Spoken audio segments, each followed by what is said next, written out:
Months after Hurricane Maria, Puerto Rico is still in peril. Huge swaths of the island are still without power, running water, or access to medical care.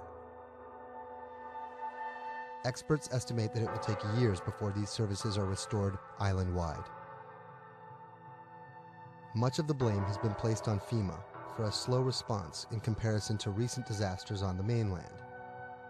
But recovery from a disaster of this complexity and scale has proven more challenging than anyone anticipated. And filling the gaps between an overextended public sector and a suffering populace falls on the private citizens.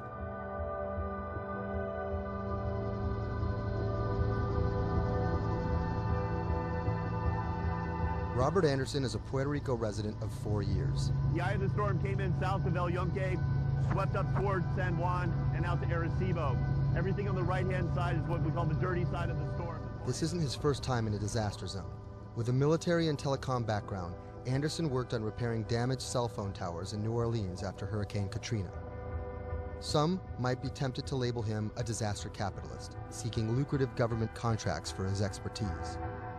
But as Anderson finds himself in the middle of a humanitarian crisis, he and his associates are developing a variety of pro bono recovery projects that target the island's hardest hit areas. I see two Puerto Ricos. We're here in San Juan. They have telecommunications restored.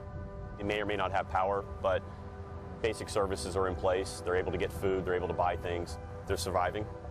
And when you look outside of the San Juan area, you can go 15 minutes from here and find areas that are devastated.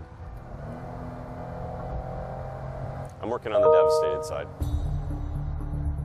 Today, he's put together a boots-on-the-ground mission to provide medical care to some of the island's most isolated and vulnerable residents.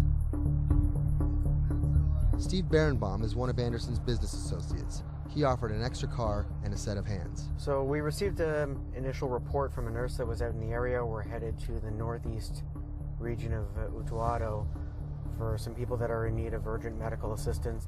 Dr. Sally Priester is a physician from San Juan. She filled a van with medical supplies at her own expense and brought along a team of nurses.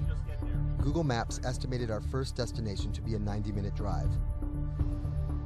But it didn't account for obstacles like this.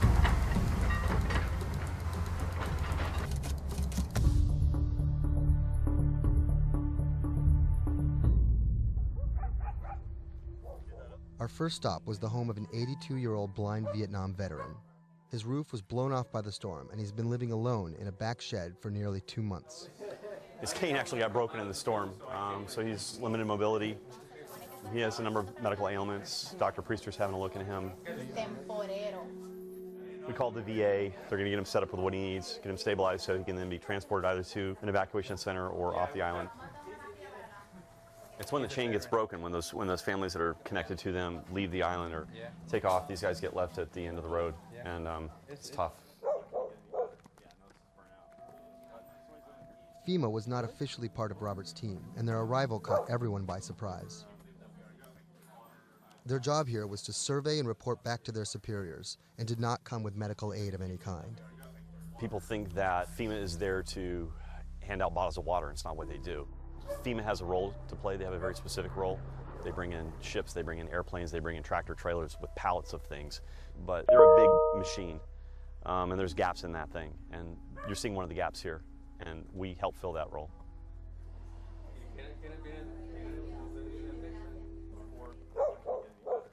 These guys are in a bad situation before, and now they're struggling for real basic things. One of the risks that you run is people going from fear to hopelessness. Those are the folks that we're trying to reach. And how are they reached? How are they even found? Word of mouth, mostly. And what's your role in all this? Ghost in the machine. I'm lucky enough to be able to communicate with folks in FEMA, the state of Puerto Rico. For a ghost, Robert makes his presence well known. Not only was he the de facto leader of the mission, now with FEMA in tow, he created his own maps to survey storm damage. So we're right here. And delivered them to FEMA HQ free of charge. I have pretty good reach. Perhaps that's how he managed to earn himself a coveted FEMA badge without actually working for them. And it's these relationships that allow him to operate more efficiently than an NGO or a government agency. We're able to resolve problems at a different level.